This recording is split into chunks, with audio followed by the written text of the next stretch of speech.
নমস্কাৰ পোনপ্ৰথমে সকলোকে স্বাগতম জনাইছোঁ আমাৰ ইউটিউব চেনেল ষ্টাডি আছাম 365লৈ। আজি আমি আলোচনা কৰিম ডিব্ৰুগড় ইউনিভাৰ্চিটিৰ BEd এণ্ট্ৰেন্সৰ বাবে অতি গুৰুত্বপূৰ্ণ ইণ্ডিয়ান পলিটিৰ কেইটামান প্ৰশ্ন। আমাৰ প্ৰথম প্ৰশ্নটো আছে, how many articles did the Indian constitution originally have? আমাৰ ভাৰতৰ যিখন সংবিধান আছে, এই সংবিধানখন 1950 চনৰ 26 জানুৱাৰী তাৰিখে কি কৰা হৈছিল? সমগ্ৰ ভাৰতবাসীৰ বাবে বলবৎ কৰা হৈছিল। আৰু তেতিয়া আমাৰ ভাৰতৰ সংবিধানখনত কিমানটা অনুচ্ছেদ অথবা আৰ্টিকল আছে আমাক এই প্ৰশ্নটোত সুধিছে। অপশ্যনসমূহ তলত দিয়া আছে। The right answer will be option number A 395। কিন্তু ইয়াৰ লগতে আৰু এটা প্ৰশ্ন সোধে যে বৰ্তমান আমাৰ ভাৰতৰ সংবিধানখনত কিমানটানো আৰ্টিকল আছে? বৰ্তমান আমাৰ ভাৰতৰ সংবিধানখনত কিমানটা আৰ্টিকল আছে এইটো আপোনালোকে মোক কমেণ্ট যোগে জনাব। আমাৰ পিছৰ প্ৰশ্নটো আছে, which article of the constitution of India provides for the uniform civil code? হয়, আমাৰ ভাৰতৰ সংবিধানৰ কোনটো অনুচ্ছেদত ইউনিফৰ্ম চিভিল কোডৰ কথা উল্লেখ আছে? অপশ্যনসমূহ তলত দিয়া আছে। The right answer will be option number B article 44। আমাৰ পিছৰ প্ৰশ্নটো আছে, হু ইজ দ্য হাইয়েষ্ট ল অফিচাৰ অফ ইণ্ডিয়া? আমাৰ ভাৰতৰ আইনৰ যিজন সৰ্বোচ্চ অধিকাৰী কোনজন আমাক সুধিছে। অপশ্যনসমূহ তলত দিয়া আছে। The right answer will be option number B attorney general of India. হয়, এটৰ্নি জেনেৰেলক আমাৰ হাইয়েষ্ট ল অফিচাৰ বুলি কোৱা হয়। এই এটৰ্নি জেনেৰেলৰ কথা আমাৰ ভাৰতীয় সংবিধানৰ কোনটো অনুচ্ছেদত আছে সেই বিষয়ে আমাক প্ৰশ্ন অহা দেখিবলৈ পোৱা যায়। সেইটো হৈছে আৰ্টিকল 76। আৰু যদি আপোনাক সোধে যে বৰ্তমান আমাৰ ভাৰতৰ এটৰ্নি জেনেৰেল কোন, তেওঁ হৈছে R ভেংকটৰমণি। তেওঁ 16 নম্বৰজন এটৰ্নি জেনেৰেল হয়। তেওঁ 2027লৈকে এটৰ্নি জেনেৰেল অফ ইণ্ডিয়া হিচাপে তেওঁ নিযুক্ত হৈ থাকিব। পিছৰ প্ৰশ্নটো আছে, who is the supreme commander of the Indian arm force? আমাৰ যি ইণ্ডিয়াৰ সামৰিক বাহিনী আছে তাৰ সুপ্ৰিম কামাণ্ডাৰ আমাক কোন সুধিছে? অপশ্যনসমূহ তলত আছে। A prime minister of India, B দিয়া আছে defence minister of India, C দিয়া আছে চিফ অফ ডিফেন্স ষ্টাফ, আৰু D দিয়া আছে প্ৰেছিডেণ্ট অফ ইণ্ডিয়া। আমাৰ শুদ্ধ উত্তৰটো কি হ'ব আপোনালোকে জনাব। চাওক, এইখিনিতে আমাৰ বহুত ষ্টুডেণ্টে কি কৰিব, ডিফেন্স মিনিষ্টাৰ অফ ইণ্ডিয়াটো টিক কৰিব, কাৰণ যিহেতু আমাক ডিফেন্সৰ লগত জড়িত প্ৰশ্নটো, supreme commander of the arm forces, সেইকাৰণে বহুতে এইটোৱেই অপশ্যন চিলেক্ট কৰা দেখিবলৈ পোৱা যায় আৰু পৰীক্ষাত ভুল হয়। বহুতে প্ৰাইম মিনিষ্টাৰ অফ ইণ্ডিয়াও আমাৰ চিলেক্ট কৰিব। The right answer will be option number D president of India. ভাৰতৰ ৰাষ্ট্ৰপতিক কি বুলি কোৱা হয়? আমাৰ যি ভাৰতৰ ইণ্ডিয়ান আৰ্ম ফ'ৰ্চ আছে তাৰ সুপ্ৰিম কামাণ্ডাৰ বুলি কোৱা হয়। আমাৰ পিছৰ প্ৰশ্নটো আছে, which article of the constitution of India deals with the pardoning power of the president of India? আমাক ইয়াত সুধিছে পাৰ্ডনিং পাৱাৰ মানে কি হয়? যেতিয়া কোনো এজন ব্যক্তিয়ে কোনো এটা দোষ কৰিব, তেওঁৰ যাৱজ্জীৱন কাৰাদণ্ডই হওক বা মৃত্যুদণ্ডই হওক বা বিভিন্ন ধৰণৰ শাস্তিসমূহ যেতিয়া দিয়া হয়, কিছু কিছু কেছৰ ক্ষেত্ৰত কি কৰিব পাৰে, ভাৰতৰ ৰাষ্ট্ৰপতিয়ে কোনো ক্ষেত্ৰত কি কৰিব পাৰে, তেওঁৰ যি সেই শাস্তি কিছু পৰিমাণে কমাই দিব পাৰে। একেবাৰে নাইকিয়া কৰি দিব নোৱাৰে, কিছু পৰিমাণে কমাই দিব পাৰে। সেই বিষয়ে বা সেই পাৰ্ডনিং পাৱাৰৰ কথা ভাৰতৰ সংবিধানৰ কোনটো অনুচ্ছেদত উল্লেখ আছে আমাক সুধিছে। The right answer will be option number A article 72। যেনেকৈ এইখিনিতে এটা কথা কৈ থওঁ, যেনেকৈ আমাৰ প্ৰেছিডেণ্টৰ পাৰ্ডনিং পাৱাৰ আছে, তেনেকৈ আমাৰ ৰাজ্যপাল বা গভৰ্ণৰো এনেকুৱা পাৰ্ডনিং পাৱাৰ থকা দেখিবলৈ পোৱা যায়। হয়তো সেই প্ৰশ্নটো পিছত আছে। এয়া চাওক, পিছতে আমাৰ প্ৰশ্নটো আছে, which article of the constitution of India deals with the pardoning power of the governor of a state? মানে এজন গভৰ্ণৰৰ পাৰ্ডনিং পাৱাৰৰ কথা ক'ত উল্লেখ আছে আমাক সুধিছে। যেনেকৈ প্ৰেছিডেণ্টৰ আছে তেনেকৈ গভৰ্ণৰো আছে। ইয়াত কোনটো আৰ্টিকলত আছে সুধিছে। আমি যিহেতু জানোৱেই আৰ্টিকল 72 নহয়, কাৰণ আমি আৰ্টিকল 72টো কাৰ পাৰ্ডনিং পাৱাৰ বুলি গম পাইছোঁ? প্ৰেছিডেণ্ট অফ ইণ্ডিয়াৰ pardoning power. The right answer will be option number C article 161। তাত কি আছে? যিজন আমাৰ ৰাজ্যপাল থাকে, যিজন গভৰ্ণৰ থাকে, তেওঁৰ পাৰ্ডনিং পাৱাৰৰ কথা আছে। আৰু প্ৰেছিডেণ্টৰ পাৰ্ডনিং পাৱাৰৰ কথা ক'ত আছে? আৰ্টিকল 72। এইটো মনত ৰাখিব, খুবেই গুৰুত্বপূৰ্ণ প্ৰশ্ন। তাৰ পিছৰ প্ৰশ্নটো আছে, the constitution of India was adopted on which date? কোনটো ডেটত বা কিমান তাৰিখে ভাৰতৰ সংবিধানখন এডপ্ট কৰা হৈছিল, অৰ্থাৎ গ্ৰহণ কৰা হৈছিল? এইখিনিতে আমাৰ বহুতে এটা মিষ্টেক কৰে, কি তেওঁলোকে শুদ্ধ উত্তৰটো বাছনি কৰিব 26 জানুৱাৰী 1950 চনত। কিন্তু এইটো হৈছে কি, এই 1950 চনৰ 26 জানুৱাৰী তাৰিখে সমগ্ৰ ভাৰতৰ বাবে এখন সংবিধান কি কৰা হৈছিলে? বলবৎ কৰা হৈছিল। কিন্তু আমাৰ ইয়াত সুধিছে কি? এডপ্ট মানে গ্ৰহণ কৰা কথা সুধিছে। যেতিয়া আমাক গ্ৰহণ কৰা বুলি সুধিব তেতিয়া আমি ক'ব লাগিব 26 কি হ'ব? নৱেম্বৰ 1949। নাইন অপশ্যনটো আমাক তলত দিয়া আছে 26 নৱেম্বৰ 1949 পিছৰ প্ৰশ্নটো আছে who was the temporary president of constituent assembly of India আমাৰ ভাৰতৰ যিখন সংবিধান সভা আছিল সেই সংবিধান সভাখন কেতিয়া গঠন হৈছিল আপোনালোকে ক'ব পাৰিবনে আপোনালোকে কমেণ্ট ছেকশ্যনত সেইটো জনাব যে ভাৰতৰ সংবিধান সভাখন বা কনষ্টিটুৱেণ্ট এছেম্বলি কেতিয়া গঠন কৰা হৈছিল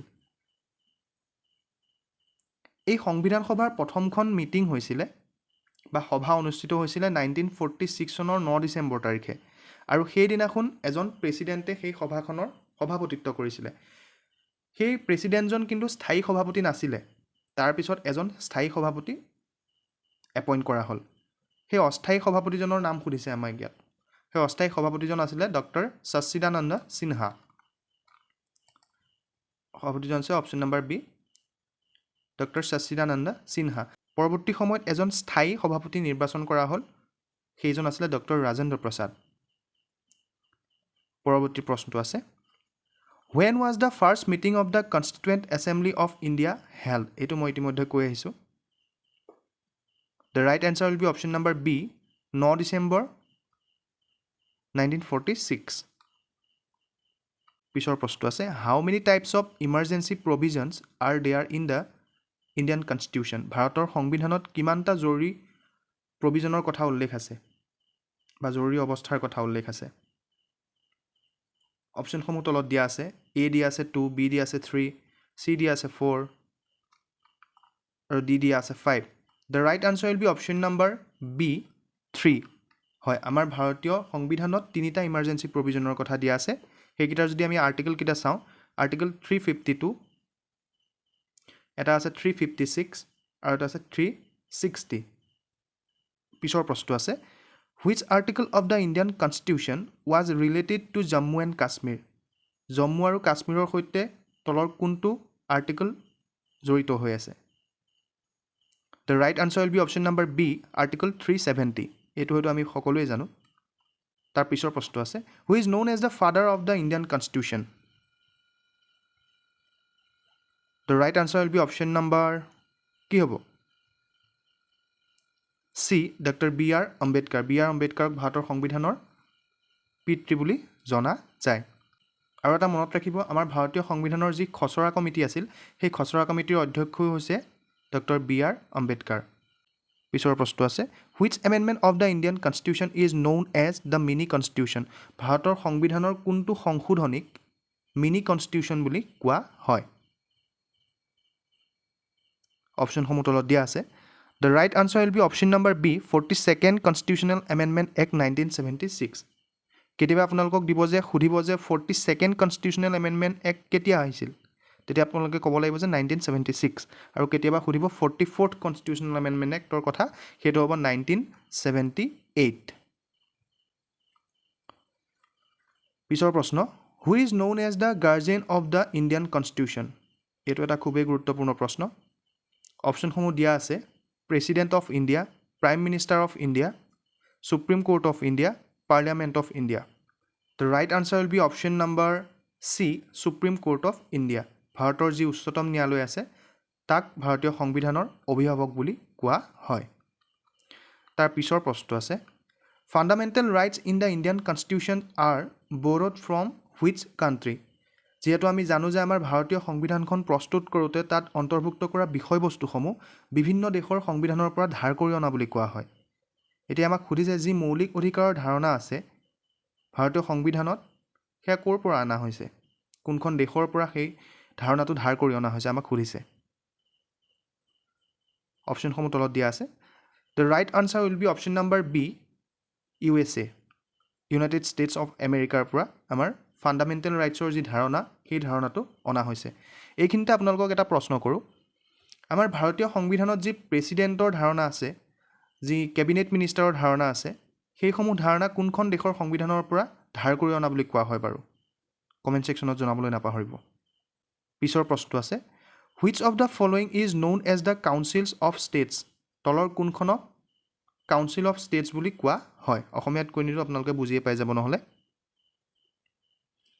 অপশ্যনসমূহ তলত দিয়া আছে A Lok Sabha B Rajya Sabha C Vidhan Sabha D legislative council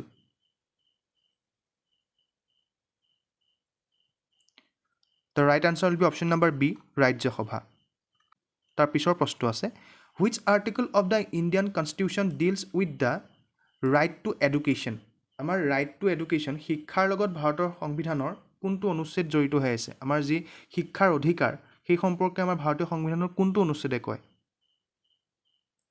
অপশ্যনসমূহ তলত দিয়া আছে এই প্ৰশ্নটো এটা কমন কুৱেশ্যন বুলি ক'ব লাগিব প্ৰত্যেক বছৰে গুৱাহাটী ইউনিভাৰ্চিটি বিএডে হওক বা ডিব্ৰুগড় ইউনিভাৰ্চিটি বিএড এণ্ট্ৰেন্সেই হওক সকলোতে এই প্ৰশ্নটো থাকেই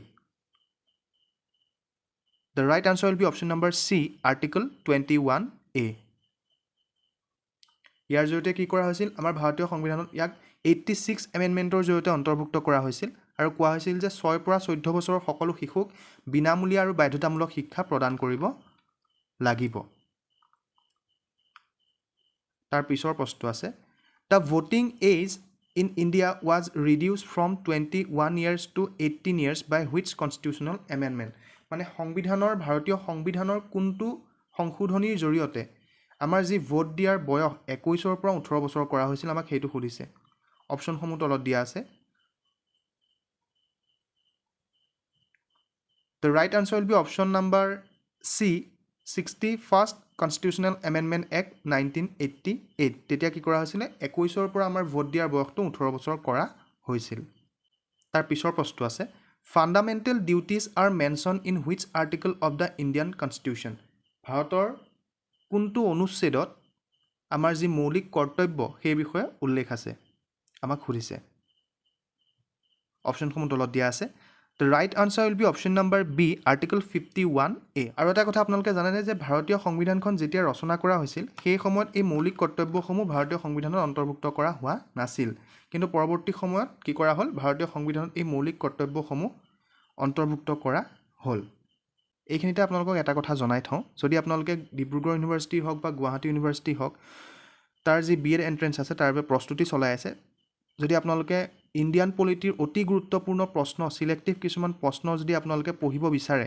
বা পৰীক্ষাত কমন পেলাব বিচাৰে তেনেহ'লে আমাৰ এখন ই-বুক প্ৰস্তুত কৰা হৈছে ষ্টাডি আছাম 365ৰ পৰা আপোনালোকে যদি সেইখন ল'ব বিচাৰে তেন্তে আমাৰ সৈতে যোগাযোগ কৰিব পাৰে আমাৰ নম্বৰ হৈছে 6002559852 আকৌ এবাৰ কৈ দিছোঁ 6002559852 এই নম্বৰটোত আপোনালোকে কাইণ্ডলি এটা হোৱাটছএপত মেছেজ কৰি দিব আপোনালোকক ই-বুকখন প্ৰভাইড কৰা হ'ব তো আজিলৈ ইমানেই আছিলে সকলোকে ধন্যবাদ জ্ঞাপন কৰিছোঁ আকৌ পৰৱৰ্তী সময়ত মই অতি গুৰুত্বপূৰ্ণ এনেধৰণৰ প্ৰশ্নসমূহ আপোনালোকৰ সন্মুখলৈ লৈ আহি থাকিম ধন্যবাদ